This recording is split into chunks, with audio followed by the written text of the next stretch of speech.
there's something happening on the internet that you should know about.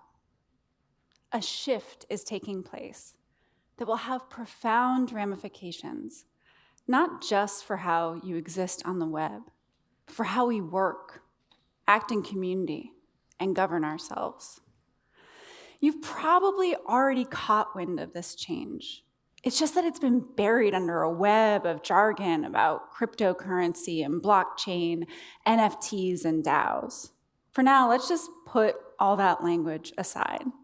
Although it's relevant and fascinating in its own right, I think that the change that is happening is so fundamental that we can understand it without any of that language.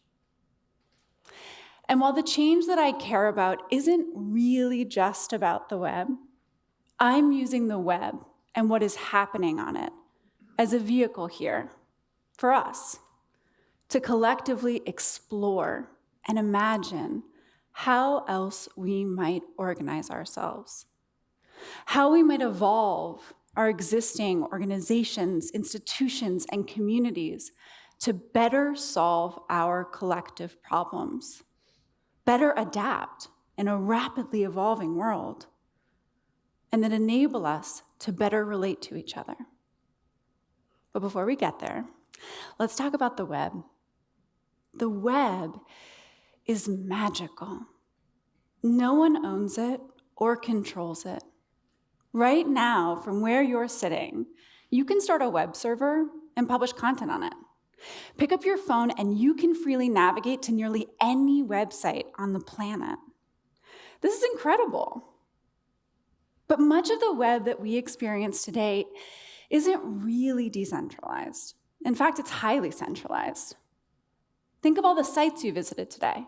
Facebook, Instagram, Twitter, YouTube, all of these are owned and controlled by a small handful of companies. And this is a problem because, what if you want to leave a platform?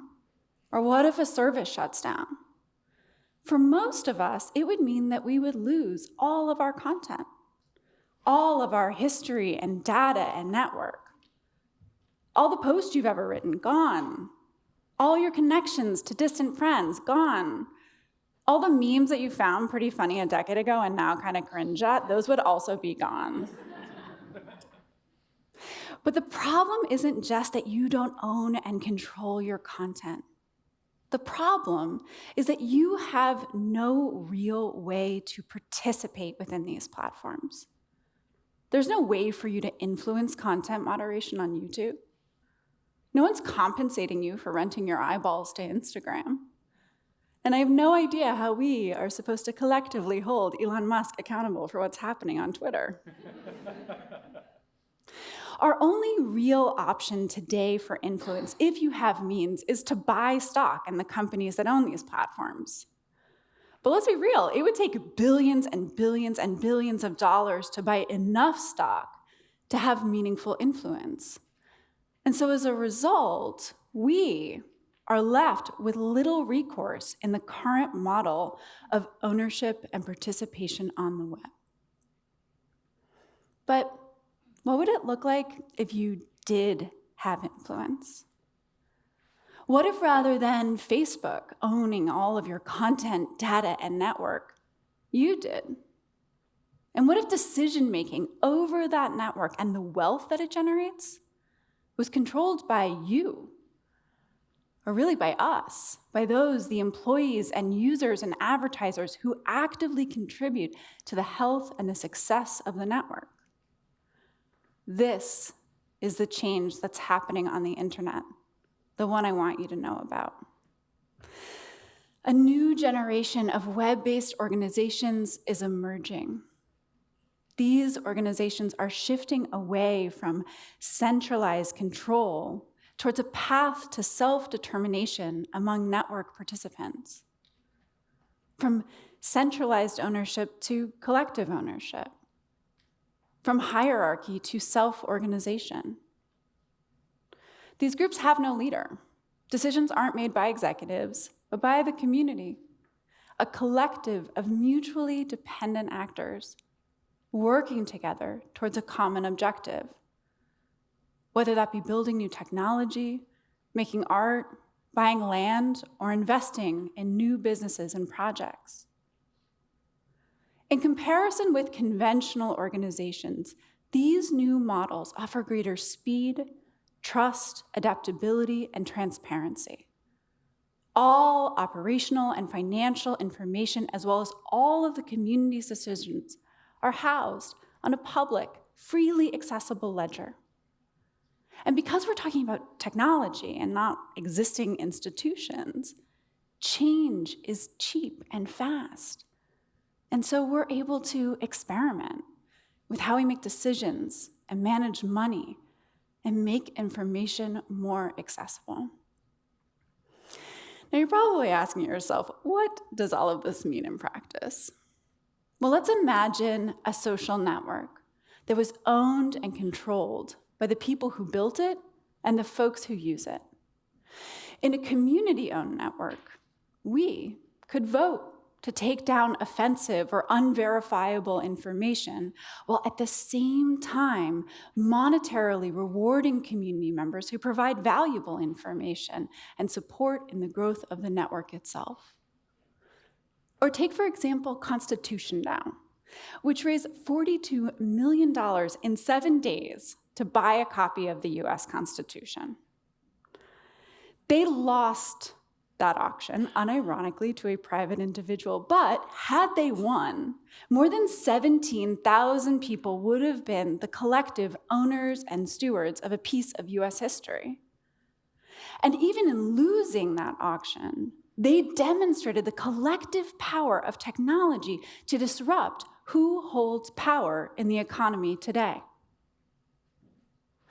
Although nascent, this change is real.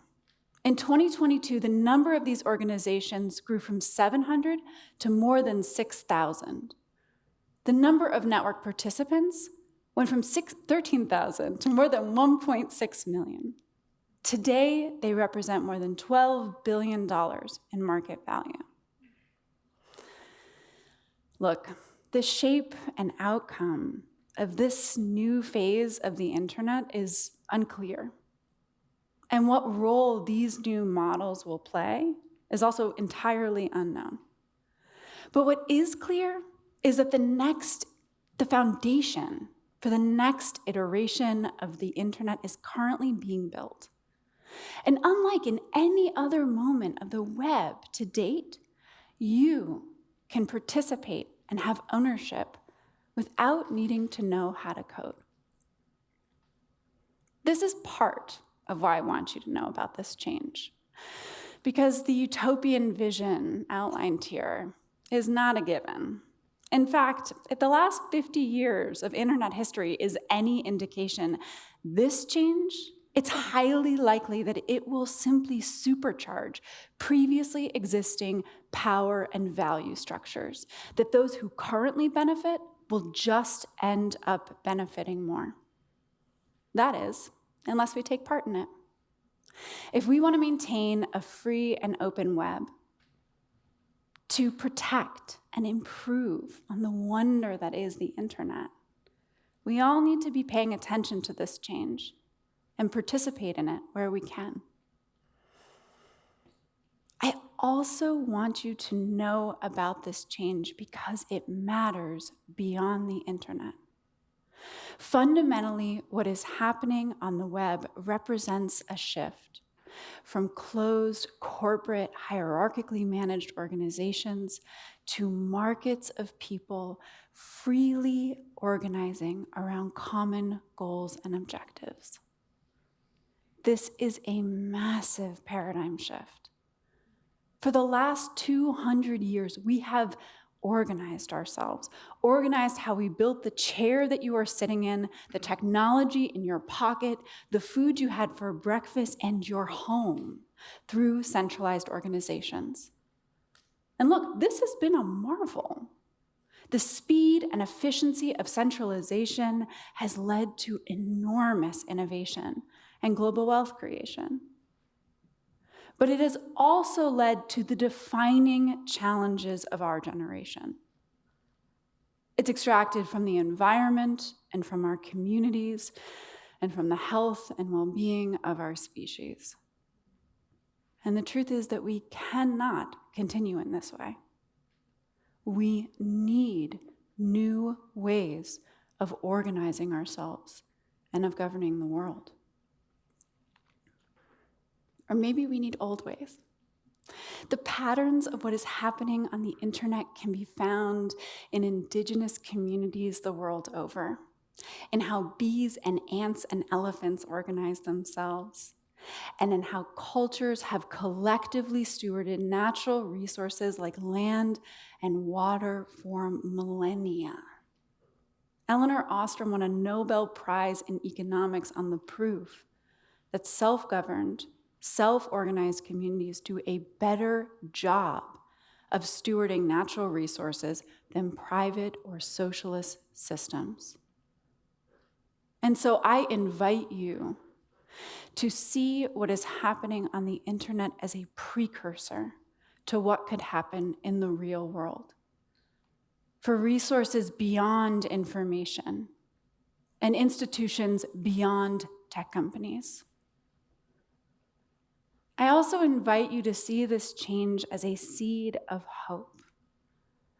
Because I don't know about you, but the last few years, it's been really hard to imagine that the world can change. As Frederick Jameson famously stated, it is easier to imagine the end of the world than the end of capitalism. Look, this may be true, but it is also really boring. We as human beings are immensely collaborative and imaginative. So please, look to what is happening on the internet as inspiration that we, as human beings, may be capable of better ways of organizing ourselves. Inspiration that the world as it exists now will not always continue this way. And most importantly, inspiration that what comes next in our collective history may be brighter and smarter and more generative than we ever could have imagined. If I am successful with this talk, you will leave this room and go on the internet to find out more information. In Googling, you will probably confront a bunch of terms and opinions that are confusing and overwhelming and make you want to disengage. Please don't. What is happening is emergent. In 2003, no one could have predicted the impact and power and influence that Facebook would have on our lives. We are in a similar moment.